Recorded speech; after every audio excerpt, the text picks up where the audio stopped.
Hello, भोसडी काय तुम्हाला अकला गिकला नसेत का बे? आमच्या लोकांना तुम्ही धर्म विचारून मारल्या म्हणते.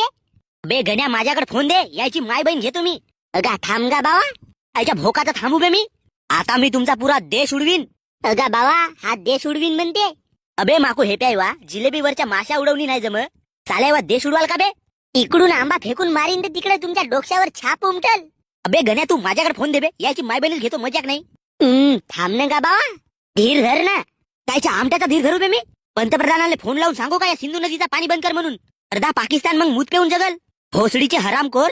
अजी चाचा, काव कसे गरम होता अजी तुम्ही? गरम नाही तर का, या भोसडीच्या आईला अक्कल घडल कधी? चाचा, यायला अक्कल नाही घड. हे गदडीचे फक्त शरीरानं वाढले, दिमागानं भोसडीचे अजून पुरे एक नंबरचे बत्तर आहेत, बत्तर. अबे तुमची भगभग बहुत ऐकलो मी. अगा आतंकी भाऊ, अजून मी मेन मुद्द्यावर बोललो नाही. माझ्या तोंडातून शिवा चालू झाल्या ना, तर तुझ्या कानातून रकत निघल, रकत. अबे तर वाट कोणाची पाहतायस भोसडीच्या तू? देणं यायला शिवा. हे लोपर साले आहेतच तसे शिवा खाण्यालायक. चाचा, तुमच्या बीवीनं दिलं नाही का जी तुम्हाला? एकदमच गरम होता तुम्ही तर. अबे गरम नाही तर का होऊ बे, हे पृथ्वीला लागलेली कीड आहे हे. काश्मीर हमारा है हमारा. अबे आहे त्या देशाची पहिले परिस्थिती सुधरवा ना बे. खावाले मोहताज जा बे तुम्ही. भोसडीचे काश्मीर आमचा आहेत म्हणते, मारू का बे फेकून तुम्हाला गोटा? बे यायला शिवा दे शिवा. पीठ भोकात गेला धर चाचा, तूच मारायची.